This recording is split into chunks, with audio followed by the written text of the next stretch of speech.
Understanding the core emotion of the envy brain, of somebody's brain, is nothing but envy.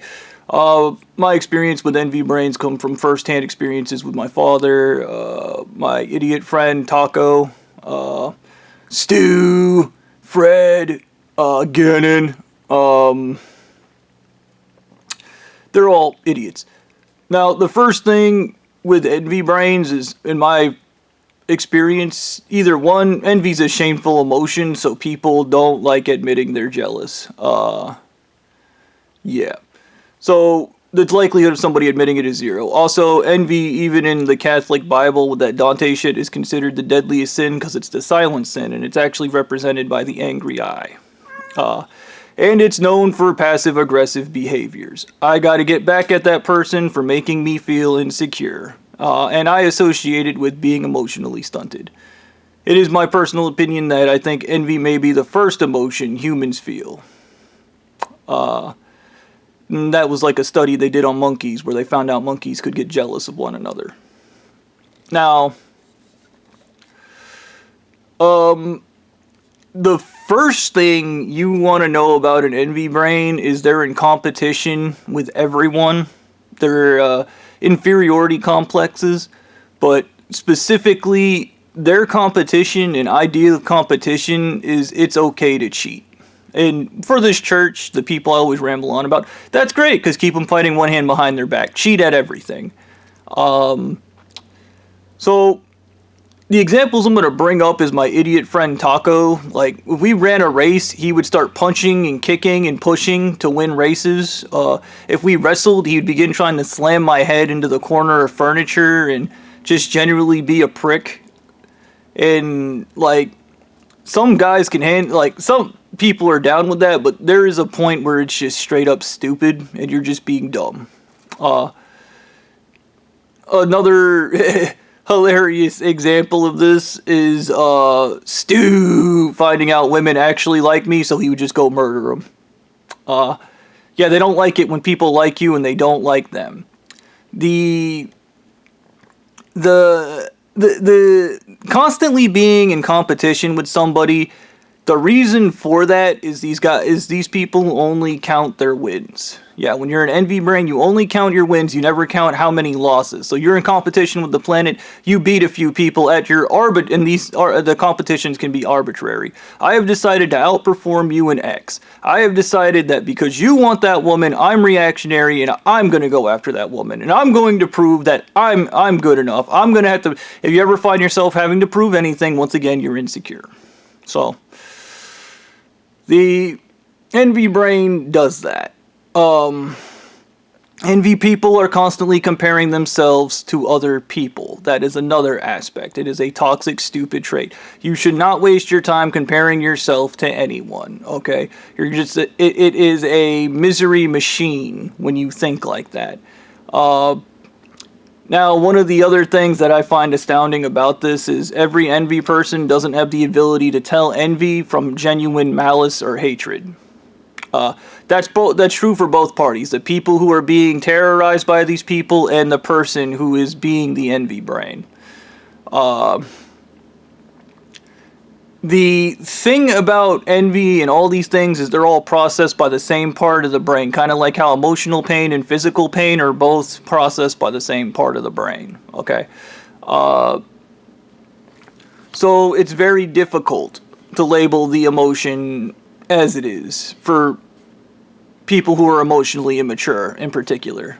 Example, my dad is a major envy brain. He will not admit to being the most jealous man on the planet. Insecure, jealous man on the planet. One of the things that came up, and I just remember one of the church leaders, I don't even know whose guy that called me, went on a tirade about how everybody's jealous of him, and I was like, that's projection. And then he was like, it's not projection because blah, blah, blah, blah, and I was, shut up, man. And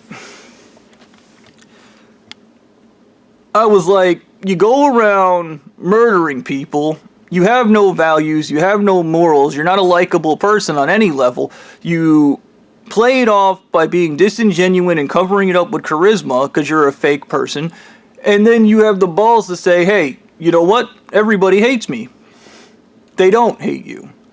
or it's not envy they feel. It's genuine hatred. They do hate you. I fucked that up. My bad. Oops. They do hate you. Okay. And I remember my idiot friend Taco used to say they hate me because they ain't me, which means he's implying everybody's jealous of him. No.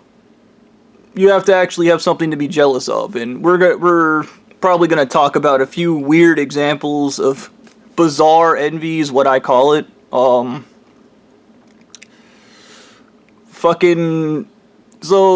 the person who is in envy brain, one projection, everybody else is jealous. Not me. No, you're the jealous one. Okay? You're the insecure loser whose daddy and mommy didn't love him. Okay. You were never good enough, and you had to prove it to everyone, and you had to compare yourself to everyone. Because mommy and daddy were too busy idolizing somebody else. Somebody better. And you started comparing yourself to them and asking yourself, how can you fit that mold? Well, a normal human being would just go, hey, that ain't me, but you don't know who you are. That's why you're a loser. So, an example of bizarre envy, my personal favorite, is my father telling the story of eating a hot dog. He saw a hobo eating a fully loaded hot dog and decided he wanted a hot dog, but he wanted it fully made because this hobo had made it at a 7-Eleven, and he wasn't going to go to work until he got that hot dog. So he drove all over Florida, wasting hours of time, not making any money, trying to find a place that would give him a fully loaded hot dog. Couldn't find one. So he drove back, and mind you, this is a hobo. He has nothing in the world. He literally lives in the garbage. And my father was jealous that he had a hot dog. That is what I call crazy envy. It makes no sense at all, okay? But it doesn't matter because people can be jealous of you of your personality traits. I'm a stoic. I don't let a lot of shit get to me, and whenever I'm dealing with people who are reactionary, who are emotional, they begin boundary pushing and trying to get me to react, and then when I don't react, they turn violent and start murdering people. Emotions with me is like trying to get milk out of a stone. Yeah. So, yeah. Now that's what I refer to as crazy envy. The malignant narcissist becomes so obsessed with people, they begin to envy them. Even Blondie fucking couldn't explain why he was trying to keep the rich fat wife out of my hands, and it was envy. This woman liked me, and he wants to be loved, and he can't be loved because he can't connect with people on a sympathetic or empathetic level because he has a lead brain. And no matter what he does, he will always have that lead brain.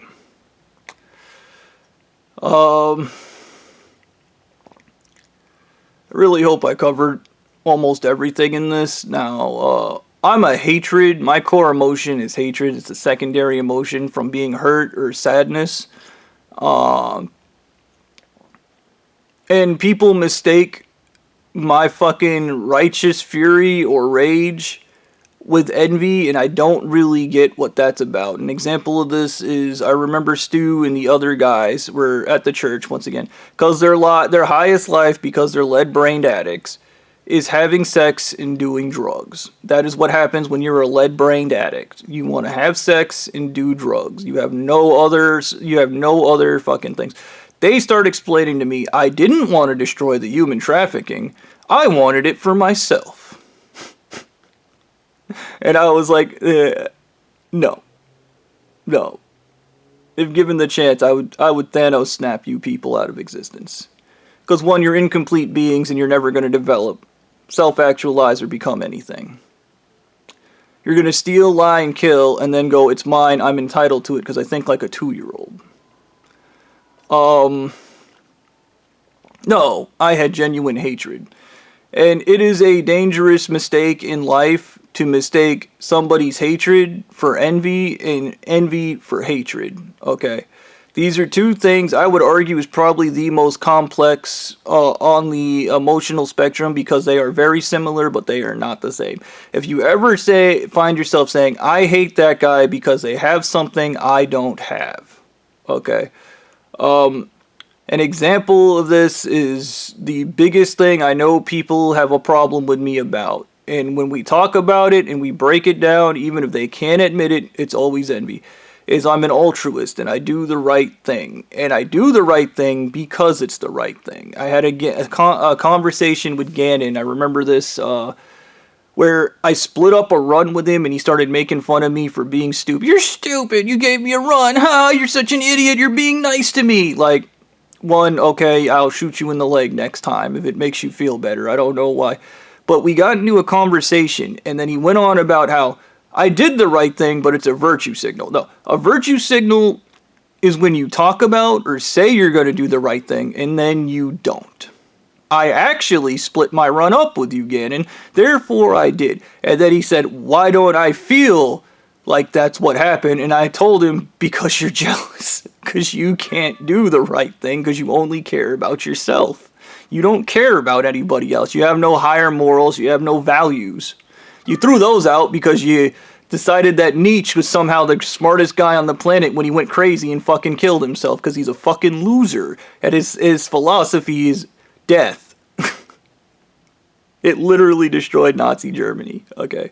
It is something that should be banned. Okay. Any philosopher that tells you to throw out all your morals, behave like a complete piece of shit, and then die horribly should be banned. Okay. That's not a philosophy. That's nihilism. Doublespeak nihilism.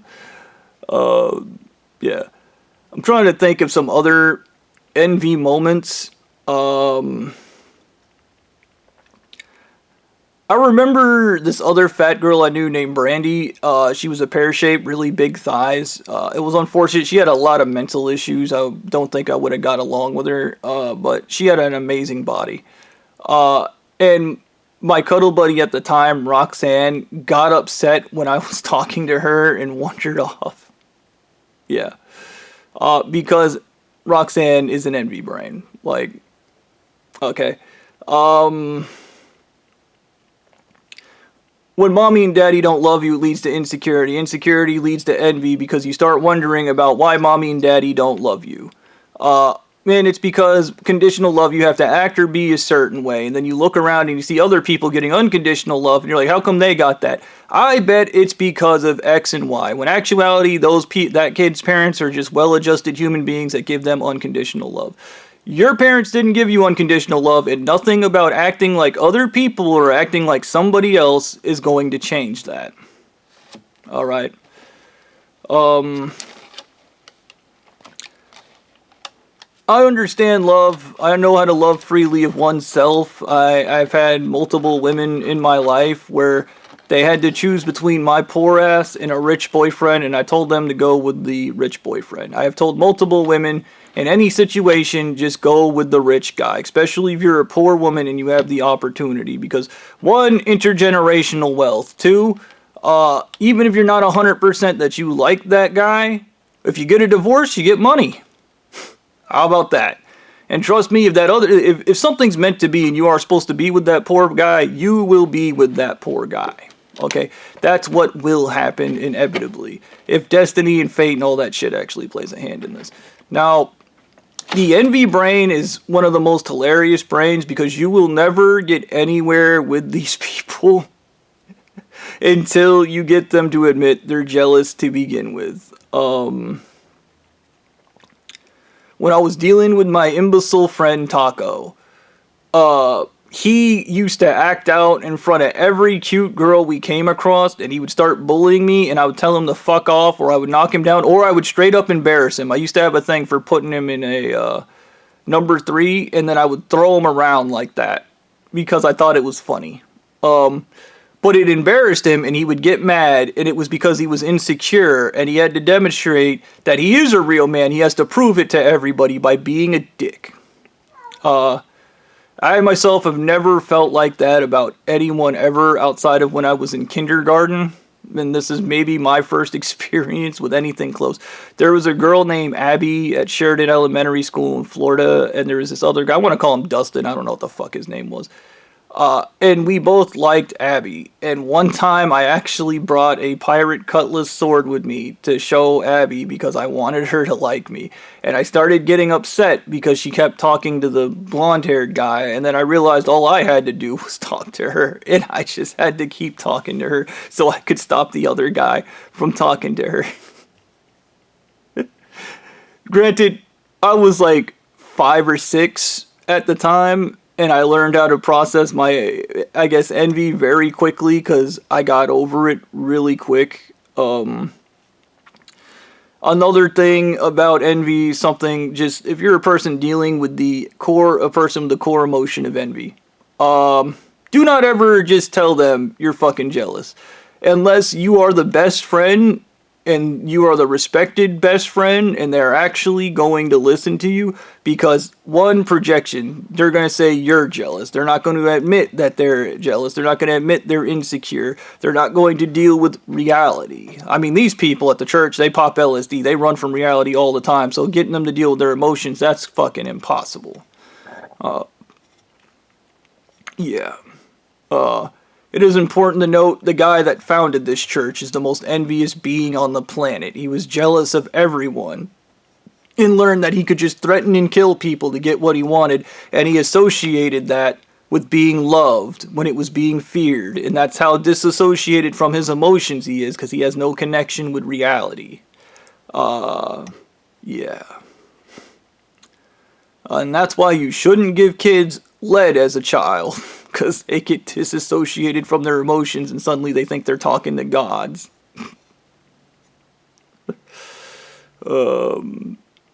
Yeah, I hope you guys found this useful.